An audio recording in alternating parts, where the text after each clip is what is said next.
दोस्तों, ईरान ने ऐलान किया है कि अब जंग शुरू हुई है। अल्लाह अकबर। ईरान के राष्ट्रपति पेज़ेश्कियान ने कहा है कि जंग अब शुरू हुई है। अब वक्त खत्म हो गया हमारी पुरानी मिसाइलों का, अब दौर शुरू हो रहा है हमारी नई मिसाइलों का। अब मिडिल ईस्ट में अमेरिका के ठिकानों पर, ये मेरा बयान नहीं है, ध्यान से सुनिए और शेयर कीजिएगा, मिडिल ईस्ट में अमेरिका के ठिकानों पर अब खुर्रमशहर 4 बैलिस्टिक मिसाइल्स गिरेंगी।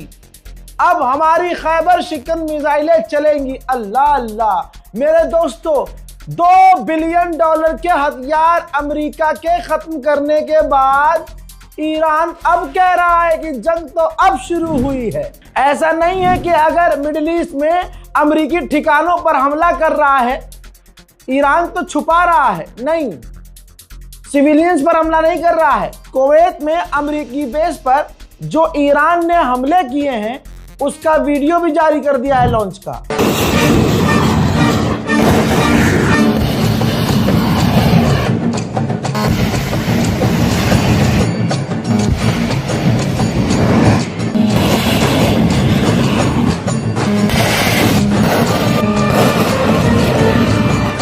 जो कल तक ये कह रहे थे कि ईरान लॉन्च नहीं कर सकता हमले, बता दूं कि इजराइल ने एक्सेप्ट किया है कि हमारा international Ben Gurion airport hit हुआ है।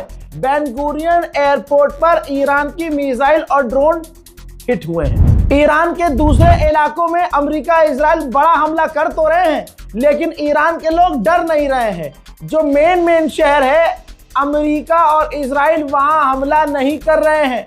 सब कुछ सही है और ईरान की आवाम, भले ही ऊपर से मिसाइलें जा रही हो, नीचे से सारे मॉल्स खुले हैं, लोग वहां जो शहीद हुए हैं उनके जनाजे में जा रहे हैं, रोज़े मुबारक में जा रहे हैं, मसाजिद फुल हैं, आम लोग सड़कों पर हैं। किसी ईरानी के बच्चे को आप डरा हुआ नहीं देख सकते। देखिए,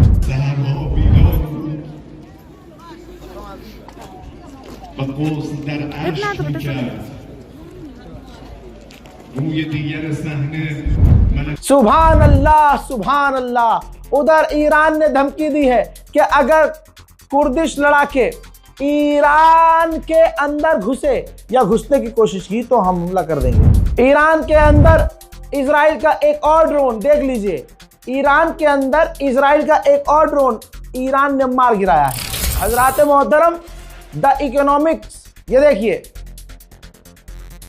एक बड़ा अखबार, उसने लिखा है कि ईरान का जो नाइटमेयर सिनेरियो है, एक डरा देने वाला ख्वाब जो ईरान की तरफ से था वो पूरा हो गया है। ईरान के हमलों की वजह से पूरी दुनिया पर असर हुआ है और ईरान के हमले का जो ख्वाब था वो सच हो गया है, जिसका असर सारी दुनिया पर। अब सुनिए, जैसे खैबर में भगदड़ मची थी और जैसे ये आले यहूद हमेशा से हैदर की तलवार से भागते नजर आए हैं, मेरे दोस्तों, वैसा ही अब हो रहा है। 10,000 कम से कम एक ही झटके में 10,000 यहूदियों ने इजराइल परमानेंट छोड़ दिया है।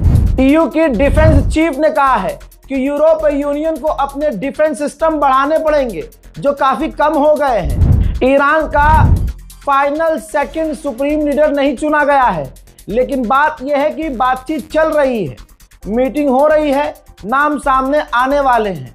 वैसे तो नाम सामने कमेटी के बीच में है कि किनको वोट देना है, किनको नहीं करना है, क्या जो भी है, जो भी सिनेरियो है वो अंदर अंदर चल रहा है और ईरान अब वोटिंग का ऐलान करने वाला है। फाइनल सुप्रीम लीडर का, नए सुप्रीम लीडर का ऐलान करने वाला है। अब ईरान ने जैसे ही अब ऐलान किया जंग का, तो इंडोनेशिया ने अपने लोगों को जो ईरान में फंसे हुए हैं उनको निकालना शुरू कर दिया है। मोदी सरकार से भी मैं रिक्वेस्ट करूंगा कि भारत से एक स्पेशल एयरक्राफ्ट भेजा जाए, स्पेशल जहाज भेजा जाए ईरान, तेहरान।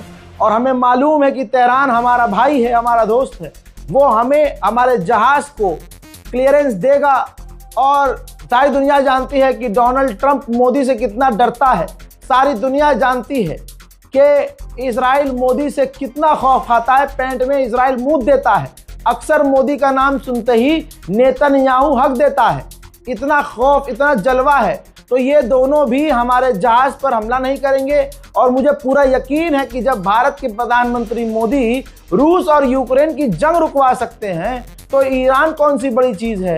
यह अमेरिका क्या कहता था, तू क्या है बे, आज मोदी जी भी कह सकते हैं गोप गोप गोप गोप गोप। तो दोस्तों, मोदी सरकार से मैं रिक्वेस्ट करूंगा कि अपना जहाज स्पेशल ईरान भेजें और जो हमारे ईरान में, बल्कि ईरान में और इराक में जो हमारे भारतीय लोग फंसे हुए हैं उन्हें निकालें। यही नहीं, लाखों भारतीय इजराइल में फंसे हुए हैं, उनको भी मोदी सरकार बचाकर सही सलामत अपने वतन भारत मां की छाती पर वापस लेके आए। फिलहाल के लिए इस अपडेट पे ही था। रिपोर्ट को शेयर कीजिएगा। जय हिंद।